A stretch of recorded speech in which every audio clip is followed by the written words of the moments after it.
السلام علیکم ورحمۃ اللہ وبرکاتہ۔ دوسرا حکم جو نبی پاک صلی اللہ علیہ وآلہ وسلم نے دیا کہ رمضان شریف میں کثرت کے ساتھ لا الہ الا اللہ پڑھا کریں۔ اس سے پہلے کہ میں آپ کو ان کے فضائل بیان کروں، اس سے پہلے یہ جان لیجئے کہ اللہ کا قرآن یہ کہتا ہے کہ دنیا کی ہر مخلوق اللہ رب العزت کی تسبیح بیان کرتی ہے، لیکن ہر مخلوق کی تسبیح کا انداز جو ہے وہ مختلف ہوتا ہے۔ یہاں تک کہ فرشتے بھی اللہ رب العزت کی تسبیح کو بیان کرتے ہیں، اور ان کی تسبیح ان کے رزق اور ان کا خوراک ہے۔ چرند پرند حشرات، یہاں تک کہ چونٹیاں اپنے بلوں میں اللہ رب العزت کا ذکر کرتی ہیں۔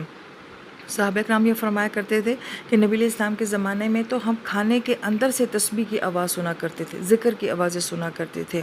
پھر فرمایا کہ سبحان اللہ و بحمدہ، یہ تو ہر مخلوق کا رزق ہے کہ اللہ ان الفاظ کی برکت سے ہر مخلوق کا رزق دیکھتے ہیں۔ تو گویا کہ تسبیح جو ہے یہ کل مخلوق کے رزق کی کنجی ہے۔ اب یہ تسبیح تو ہر مخلوق کرتی ہے، لیکن جو انسان کو حکم دیا گیا ہے تسبیح کرنے کا، اللہ کا ذکر کرنے کا، اب اس میں دیکھیں کہ ہم یہ دیکھتے ہیں کہ اس کا ہمیں کیا فائدہ ہے، ہم کیوں ذکر کریں اللہ کا۔ بڑی خوبصورت بیان ہمارے اکابرین نے بیان کی ہے۔ اگر آپ اس نقطے کو سمجھیں گے تو آپ کو اپنے ذکر میں ایک عجیب حلاوت محسوس ہوگی۔ جب انسان یہ کہتا ہے سبحان اللہ، تو اس کا مطلب ہوتا ہے کہ سبحان وہ ذات جس میں کوئی کمی نہ ہو، کوئی عیب نہ ہو۔ تو جب انسان سبحان اللہ کہتا ہے تو کیا ہمارے کہنے سے اللہ کی ذات بے عیب ہو جاتی ہے، پاک ذات ہو جاتی ہے، نقص سے پاک ہو جاتی ہے؟ فرمایا کہ نہیں، جو اللہ کو سبحان اللہ کہہ کے یاد کرتا ہے، اللہ اس کی ذات کو بے عیب بنا دیتے ہیں، اللہ اس کی کمیوں کو دور کر دیتے ہیں، اس کی خامیوں کو دور کر دیتے ہیں۔ اگر آپ کبھی اس انداز سے بھی ذکر کریں سبحان اللہ کا کہ اللہ میرے اندر فلاں خامی ہے، فلاں کمی ہے، تو اس ذکر کی برکت سے آپ کے اندر کی کمیاں جو ہیں وہ دور ہونے شروع ہو جاتی ہیں۔ جب انسان کہتا ہے الحمدللہ، تمام تعریفیں اللہ رب العزت کے لیے ہیں، تو کیا ہماری تعریف کرنے سے اللہ کی تعریفیں ادا ہو جائیں گی، اس کا حق ادا ہو جائے گا؟ فرمایا کہ نہیں، جب تم اللہ کی تعریف کرتے ہو تو اس کی برکت سے اللہ تمہیں وہ عزت دیتے ہیں کہ مخلوق تمہاری تعریف کرتی ہے۔ دنیا میں سب سے زیادہ تعریف جو ہے اللہ رب العزت کی ذات کی گئی، اور کس ہستی نے کہ اللہ کی بہت تعریف کی؟ نبی پاک صلی اللہ علیہ وآلہ وسلم نے۔ تو اللہ رب العزت کے ساتھ دنیا میں سب سے زیادہ جس ہستی کی تعریف کی گئی ہے وہ نبی علیہ السلام کی ذات ہے۔ یہاں تک کہ جب تک کہ اللہ کی تعریف کی جاتی رہے گی، نبی پاک صلی اللہ علیہ وسلم کی تعریف بھی کی جاتی رہے گی۔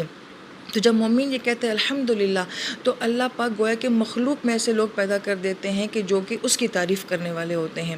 جب انسان اللہ اکبر کہتا ہے تو کیا ہمارے اللہ اکبر کہنے سے اللہ کی بڑائی ثابت ہوگی؟ نہیں، بلکہ اس ذکر کی برکت سے اللہ پاک اس کو مخلوق میں بڑا کر دیتے ہیں، اس کو عزت دے دیتے ہیں۔ جب انسان لا الہ الا اللہ کہتا ہے، نفی کرتا ہے کہ اللہ کے سوا کوئی معبود نہیں ہے، تو کیا ہمارے نفی کرنے سے اللہ کی وحدانیت ثابت ہوتی ہے؟ نہیں، اللہ پاک اس انسان کو، یہ بولنے والے کو اللہ مخلوق کی محتاجی سے بے نیاز کر دیتے ہیں۔ تو گویا کہ ذکر اللہ رب العزت کا ہو رہا ہوتا ہے، اور نفع مومن کو ہو رہا ہوتا ہے، مسلمان کو ہو رہا ہوتا ہے۔ جب ہمارے سامنے یہ برکات ظاہر ہو جائیں گی ان اذکار کی، تو پھر ہمیں انشاءاللہ ذکر کرنے کی حلاوت نصیب ہوگی۔ اب کلمہ لا الہ الا اللہ، اس کی برکات کو دیکھ لیتے ہیں۔ نبی صلی اللہ علیہ وسلم کی حدیث مبارکہ کا مفہوم ہے کہ اگر ایک ترازو میں کل کائنات کو رکھ دیا جائے، زمین، پہاڑ، اس کے اندر کی ہر مخلوقات، سمندر، سب کچھ رکھ دیا جائے، اور اگر دوسری طرف صرف ایک کلمہ لا الہ الا اللہ کو رکھ دیا جائے، تو لا الہ الا اللہ والا پڑھا جو ہے وہ بھاری ہو جائے گا۔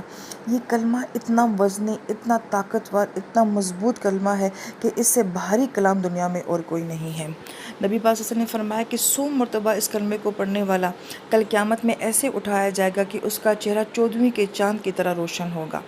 100 مرتبہ اس کو روزانہ پڑھنے والا، اسے 1,24,000 گناہ جو ہیں اس کے معاف ہو جائیں گے۔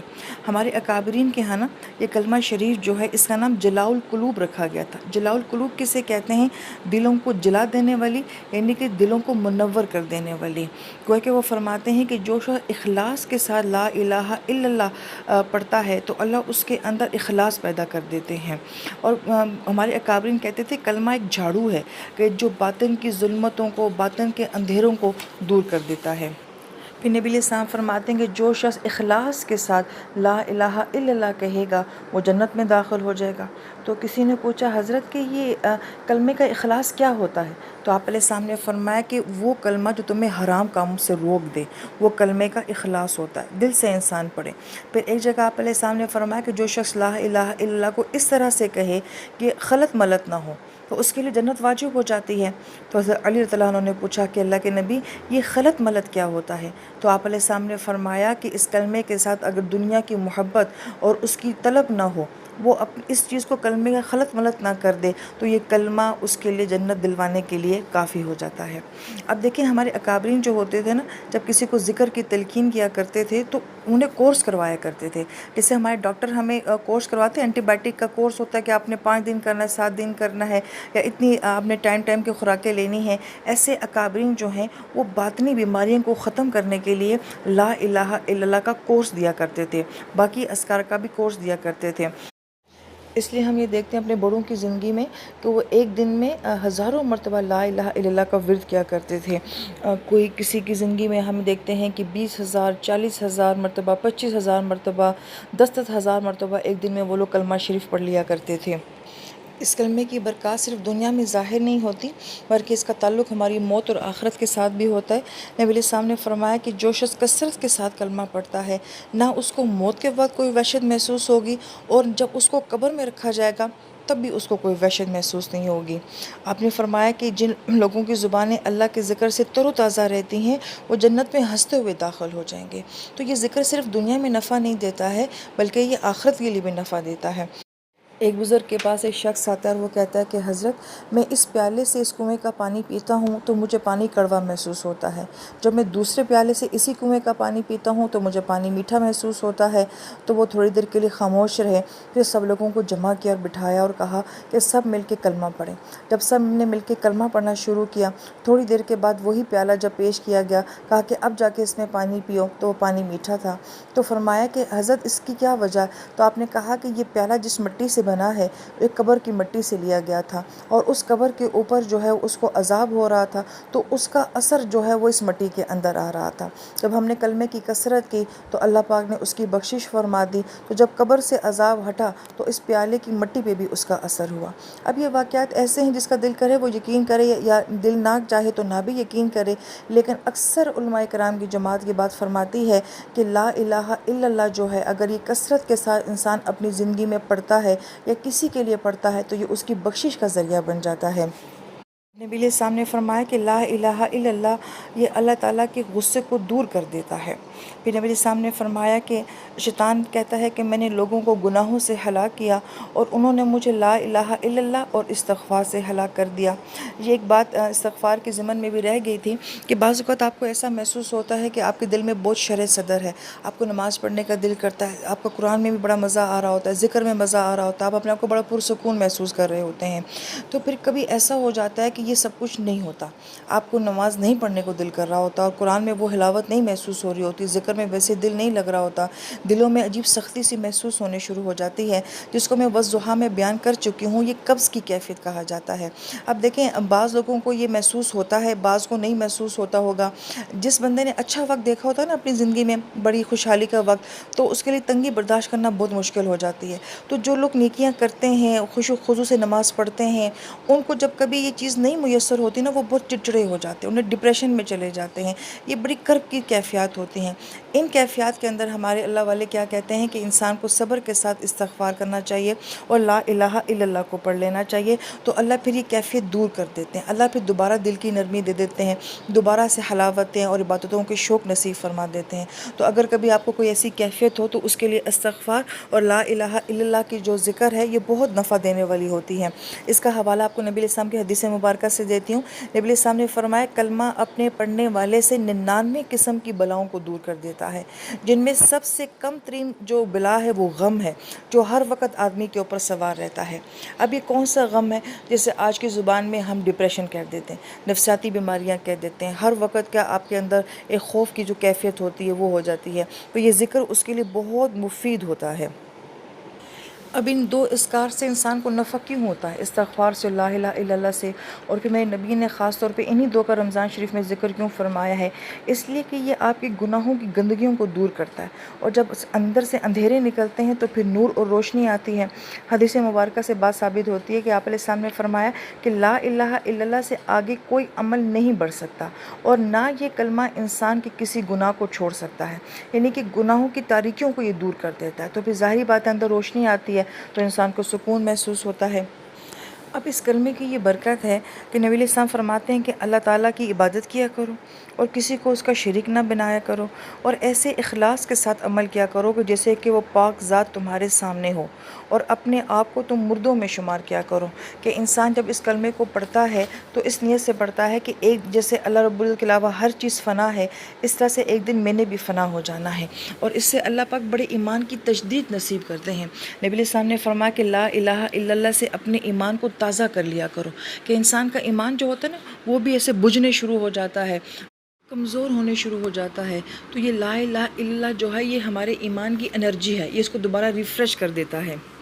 ہمارے اکابرین یہ کہا کرتے تھے کہ آپ گھر صاف کرتے ہو، آپ گاڑی صاف کرتے ہو، آپ جوتے صاف کرتے ہو، آپ ہر چیز کو صاف کرتے ہو، اپنے دل کو بھی روزانہ صاف کر لیا کرو، اور دل کی صفائی کیا ہے؟ یہ لا الہ الا اللہ ہے۔ اگر ہم ساری زندگی سجدے میں گزار دیں صرف اس بات کے شکر میں کہ اللہ آپ نے ہمیں اتنی بڑی دولت نصیب فرمائی، تو ہم اس کا حق ادا نہیں کر سکتے۔ ہمارے بعض اکابرین کا یہ قول آتا ہے، جو کہ یہ حدیث مبارکہ نہیں ہے، قول ہے، وہ یہ فرماتے ہیں کہ اگر آپ تمام دنیا کو ایک مرتبہ اخلاص کے ساتھ کلمہ پڑھنے پر اگر اللہ پاک بخش دیں، تو اس کلمے کے اندر اس بات کی بھی گنجائش ہے کہ ایک دفعہ جو اس کو اخلاص سے پڑھتا ہے یہ کل کائنات کی بخشش کروا سکتا ہے۔ اتنا بھاری کلام ہے۔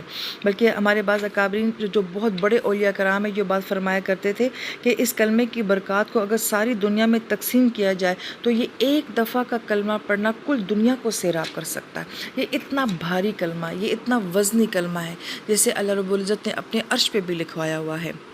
تو اللہ کا کتنا بڑا احسان ہے کہ یہ ہمیں بن مانگے ملا ہوا ہے، شاید اس لیے ہمیں اس کی قدر بھی نہیں ہے، مانگی ہوئی چیز کی قدر ہوتی ہے، تو اللہ نے ہم پہ بہت بڑا احسان کیا ہوا ہے۔ یہ کلمہ انسان کو مایوس نہیں ہونے دیتا، البتہ یہ شیطان کو بہت مایوس کر دیتا ہے۔ نبی علیہ السلام نے فرمایا کہ جب انسان لا الہ الا اللہ کہتا ہے نا تو شیطان کی ہر امید مر جاتی ہے، کیونکہ اس کلمے کی بدولت انسان اللہ تعالیٰ کی حفاظت میں آ جاتا ہے، اس کی امان میں آ جاتا ہے۔ لہذا جو اس کلمے کو دنیا میں جتنا زیادہ پڑھے گا اللہ اس کلمے کو موت کے وقت اس کی زبان پہ جاری کر دیں گے۔ اگر زندگی میں ہی ہمیں اسے پڑھنے کی عادت نہیں ہے تو پھر موت کے وقت کیسے ہماری زبانوں پہ یہ آئے گا؟ اور خوش نصیب ہے وہ انسان جسے مرتے وقت لا الہ الا اللہ نصیب ہو جائے، اور یہی ہمارے اکابرین دعا کرتے تھے اپنی ہر دعا میں کہ اللہ ہمیں موت کے وقت کلمہ نصیب فرما، کیونکہ شیطان انسان سے کہتا ہے کہ ساری دعائیں اللہ سے مانگ مگر یہ دعا نہ مانگو کہ تمہیں اللہ ایمان کی موت نصیب فرما دے۔ اس لیے کہ جس کو موت کے وقت یہ کلمہ نصیب ہو جاتا ہے وہ اس کی زندگی کے بڑے سے بڑے گناہ کے اوپر حاوی ہو جاتا ہے۔ ایک حدیث پاک کا مفہوم آتا ہے کہ جب انسان کے وقت موت آتی ہے تو فرشتہ آ کے اس کے پورے جسم کو ٹٹولتا ہے تو اس کو اس کے پورے جسم میں کوئی نیکی نہ ملے، لیکن آخری وقت میں وہ دیکھتا ہے کہ اس کی زبان جو ہے وہ اوپر تالو کے ساتھ چپکی ہوئی ہے، وہ لا الہ الا اللہ پڑھتے ہوئے اس کی زبان جو ہے اللہ کے لفظ پہ تالو کے ساتھ چپک گئی، صرف اس عمل پہ اللہ پاک نے اس کی بخشش فرما دی۔ اب اکثر لوگ ہم سے یہ سوال کرتے ہیں کہ باجی ہم ذکر تو کر رہے ہوتے ہیں مگر ہمارا دھیان نہیں ہوتا۔ افضل ذکر ظاہری بات ہے وہی ہے جس میں آپ کا دھیان ہوتا ہے، آپ کا فوکس ہوتا ہے، آپ کیا پڑھ رہے ہوتے ہو۔ تھوڑی دیر کے لیے تنہائی میں باوضو ہو کے بیٹھ کے جو ذکر کیا جاتا ہے اس کے اثرات کچھ اور ہی ہوتے ہیں، مگر یہ واحد وہ عمل ہے جس کے لیے اللہ پاک نے جگہ کی، وضو کی، سمت کی کوئی کنڈیشن نہیں لگائی، چلتے پھرتے بھی کیا جا سکتا ہے، بے وضو بھی کیا جا سکتا ہے۔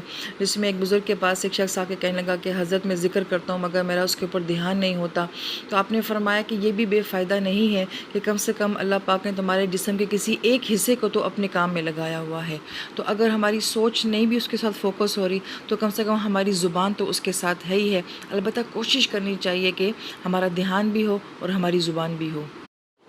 لہذا یہ کلمہ ہمارے پہ اللہ کا بہت بڑا احسان اور بہت بڑی نعمت ہے، اور یہ بات یاد رکھنی چاہیے کہ جب نعمت کی قدر نہیں ہوتی تو نعمت چھن جاتی ہے، تو کہیں ایسا نہ ہو کہ اس نعمت کی ناقدری ہم سے ہو جائے، کہ نعمت ہم سے چھن نہ جائے۔ اس لیے اپنی ہر دعا میں یہ دعا مانگنی چاہیے کہ اللہ پاک ہمیں ایمان والی موت نصیب فرمائے، ہمیں کلمے والی موت نصیب فرمائے۔ رمضان شریف کا مبارک مہینہ ہے، ہم جتنا کلمہ پڑھ سکتے ہیں اپنی زندگی میں پڑھ لیں، کہ نہ جانے ہمارے مرنے کے بعد کوئی ہمارے لیے پڑھے نہ پڑھے، تو ہم جسے زندگی میں یہ کوشش کرتے ہیں کہ اللہ آپ ہمیں کسی کا محتاج نہیں کرنا، کسی کے آگے ہمارا ہاتھ نہ پھیلے، ایسے ہی ہم اپنی موت کو بھی دوسروں کی محتاجی سے بچا لیں، کہ ہم خود اتنے نیک اعمال کر لیں، ہم خود اپنے لیے اتنا پڑھ لیں، اتنا سب کچھ کر لیں کہ ہمیں مرنے کے بعد بھی کسی کی ضرورت نہ پڑے۔ اللہ تعالی ہم سب کو ایمان والی موت نصیب فرمائے۔